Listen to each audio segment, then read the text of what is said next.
Ouais, ouais, j'en ai une. Putain, ouais.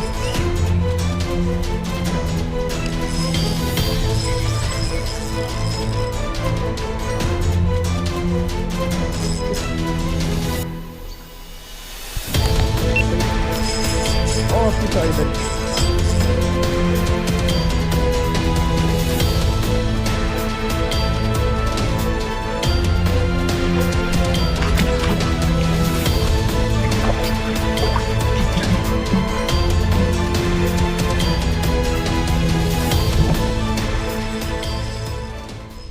Bonjour à tous, aujourd'hui je vais vous présenter une technique de pêche très efficace. Donc c'est une technique faite pour les débutants et donc c'est la pêche au pain. Donc je vais commencer d'abord par les prérequis. Donc il va vous falloir au moins une bonne baguette et demie, une canne plutôt légère. Donc moi c'est du 7,21 grammes. Si vous pouvez descendre encore c'est encore mieux. Et là sur le moulinet je suis en 2000. Donc montage, rien de plus simple. C'est un hameçon plus du pain. Donc le pain, il faut savoir qu'il faut tout le temps le laisser découvert. Surtout si vous pêchez au pain dur. Donc le pain dur c'est vraiment du pain qui est vraiment extrêmement dur. Et qui là dans l'eau il sera pas extrêmement mou. Mais en revanche si vous pêchez au pain de mie, vu que le pain il sera tout mou, vous pourrez mettre l'hameçon directement dans le pain. Ça ressortira au ferrage. Donc faut être très discret pour la pêche de la carpe au pain. Si elle sent un seul truc qui va pas, elle se barre direct. Moi j'en ai raté pas mal aujourd'hui, faut vraiment être très discret. Niveau pain, moi je préfère le pain dur. Après ça c'est vous qui voyez. Les carpes, si elles sont trop méfiantes, déjà il faut savoir que les carpes, il y en a quasiment dans tous les étangs. Et donc ce qu'il faut savoir, ouais, c'est que des fois elles sont trop méfiantes. Et donc quand c'est comme ça, il faut prendre du fluorocarbone. Donc vous mettez environ 3 mètres de fluorocarbone, donc vous faites un raccord Albright par exemple. Il y a plein de tutos sur internet, je ne vais pas vous faire le tuto là. Et donc là ça rajoutera encore plus de discrétion. Donc faut savoir que pour pêcher la carpe, il faut être extrêmement discret parce qu'elle capte les vibrations. Et donc pour être extrêmement discret, on approche tout doucement et on bouge pas quand elles peuvent nous voir. Il faut savoir que les carpes ça voit quasiment 180 degrés de chaque œil. Donc il y a peu de chances qu'elles vous voient pas. Déjà elle vous verra avant vous. Et voilà. Donc c'est vraiment un poisson qui est sympa à pêcher, ça a beaucoup de puissance. Même les petites, c'est bien pour les débutants parce que ça demande quasiment aucun matos. Il vous faut quoi? Il faut un hameçon, du pain, une canne moulinée, 90 €, une bonne épuisette quand même, genre de cette taille à peu près. Et si vous avez des gros poissons, moi des fois je pêche des poissons de 10 kg, donc ouais, faut bien ça pour les mettre dans l'épisode quoi. Et donc ouais, c'est vraiment sympa. Et sinon je vais vous montrer un peu près comment on pêche. Allez c'est parti. Ok, donc là j'ai mon pain. Je vais le piquer au niveau de où c'est le plus cramé. Comme ça sera l'endroit où ça mettra le plus de temps pour se ramollir. Donc là j'essaye vraiment de bien le piquer sans que ça casse. Moi c'est un pain de plus d'un mois, hein. Et donc ça ressort comme ça. Donc quand la carpe va aspirer, elle va se le prendre comme ça. Et voilà. Donc l'idéal quand vous arrivez sur un étang, c'est de prendre 5 minutes pour repérer les poissons. Là moi j'en vois plus en surface.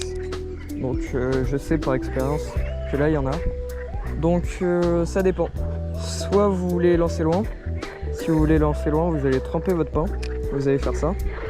Et donc là vous allez gagner en distance. Parce qu'il sera plus lourd. Et donc là par exemple, je viens en remous, c'est peut-être une carpe. Donc je vais lancer là-bas. Hop. Ok, maintenant je referme mon pick-up et je garde ma canne en main. Et donc, quand il y a une carpe qui va monter, je vais plus bouger d'un seul poil. Et dès qu'elle va l'aspirer, en gros vous disposez de 3 secondes pour la ferrer, même un peu moins. Parce qu'elle va sortir direct et elle va direct relâcher l'hameçon. Donc ça arrive que les carpes méfiantes elles traînent autour, elles viennent même 10 fois des fois pour regarder si elles la prennent. Et après quand c'est parti, c'est parti. Moi en ultralight, mon frein il est vraiment desserré à mort. Parce que c'est plus marrant. Là c'est pas en étant à grosse carpe. Donc pour mieux s'amuser c'est plus sympa. Donc après il n'y a plus qu'à attendre. Allez, on se retrouve dès qu'il y a des carpes. Ok, donc là il y en a une petite. Donc là je suis immobile. Si elle prend, je vais prendre le contact immédiatement avec ma ligne et je vais ferrer d'un coup sec. Donc juste au début du combat, je serre quand même assez mon frein pour pouvoir ferrer efficacement et après je desserre.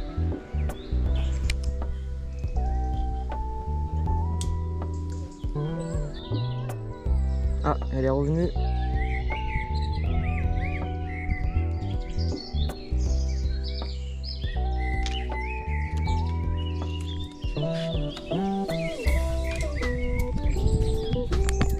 Allez, elle a pris.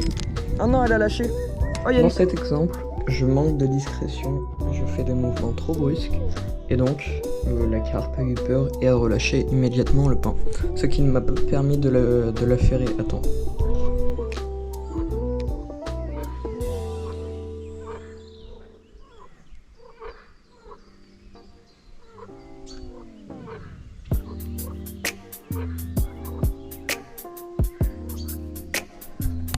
Ça y est.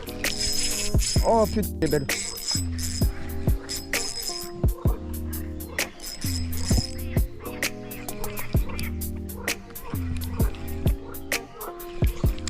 Ah putain, elle a lâché.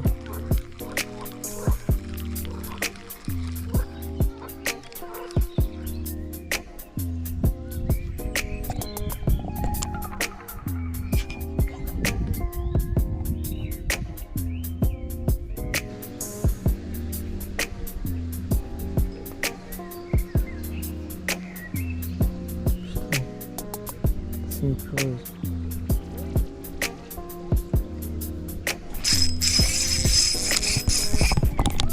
Oh, je suis bête. Dans cet exemple, la carpe n'a pas aspiré mon pain, mais elle s'est harponnée avec l'hameçon. Donc, je l'ai donc piqué et je l'ai ferré. Putain, c'est toi qui.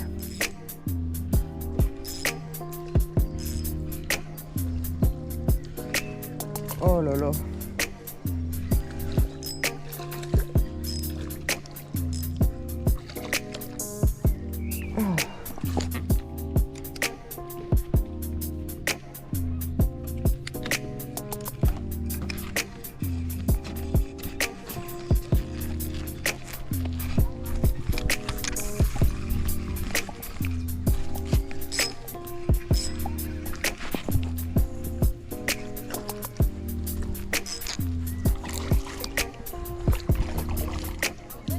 Non, c'est bon, t'inquiète.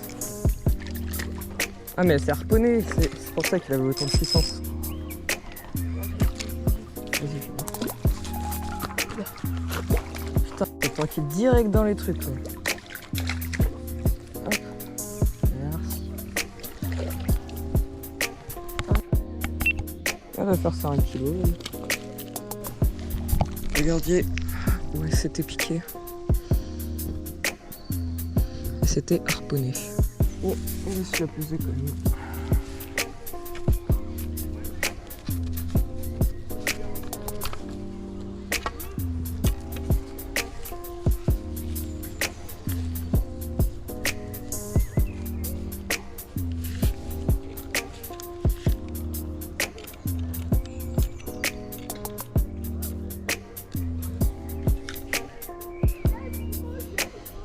Ouais, environ 1 kg avec la tôle d'épuisette, bref, ça doit bien faire ça. 1,5 kg. Bon bah c'est cool. Donc à titre informatif, la pêche de la carpe, c'est une pratique qui se fait en no kill. Donc la carpe, on doit impérativement la relâcher.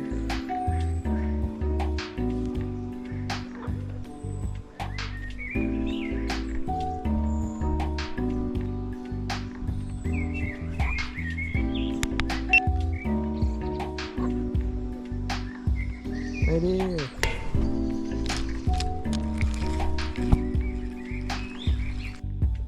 Dans ce cas, je rate mon poisson parce que mon pick-up était ouvert. Donc, je n'ai pas pu ferrer à temps, j'ai mis plus de temps, donc le poisson a eu le temps de se décrocher et de sortir l'hameçon. Raté. Tout ça parce que j'avais le truc fermé. Truc fermé, poisson raté.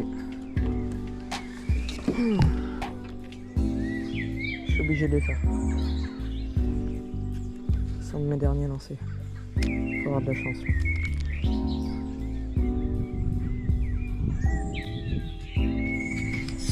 Ouais, j'en ai une. Putain, ouais.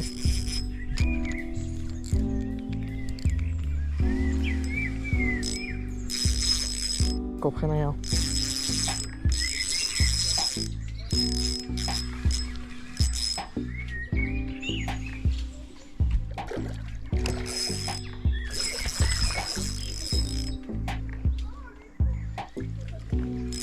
Ouais, il se bat bien. Ah, il se bat bien. Cas pratique, hein. Ça y est, il est fatigué.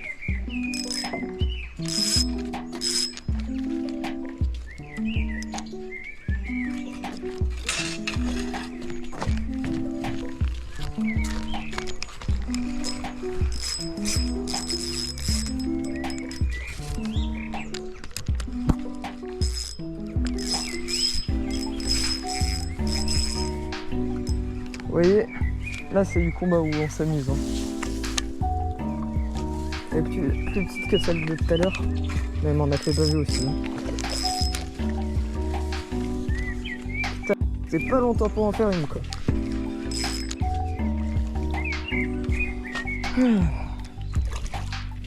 Hop.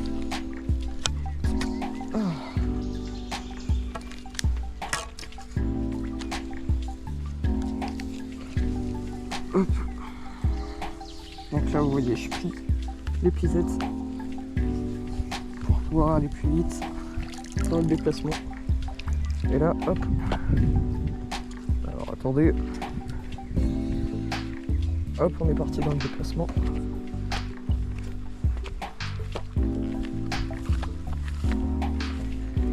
Donc là je cherche un endroit assez humide où il y a de la végétation. Là en l'occurrence on n'a pas vraiment. J'ai pas encore mon truc, mon tapis de réception, donc je la pose dans la végétation et c'est toujours mieux que rien. Bon, je la décroche. Bon, celle-là est bien plus petite que l'autre, mais elle s'est quand même extrêmement bien battue, donc c'est cool. Donc je vais vous présenter un peu le poisson et je vais la remettre directement à l'eau. On va la faire patienter. Donc regardez, celle-là elle est bien jolie je trouve. Et voilà, je vais la remettre à l'eau. Celui-là. Allez, c'est bien battu pour cette. Bon, je vais essayer de la remettre délicatement. Je vais faire ce que je peux. Allez. Elle m'a bien arrosé. Bon, j'espère qu'elle aura pas de problème. Au pire, je l'aiderai.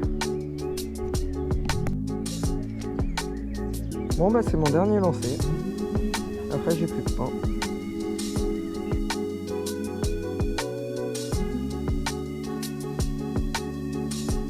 Je vous remercie d'avoir regardé ma vidéo jusqu'en entier. J'espère vous avoir appris des choses et à la prochaine.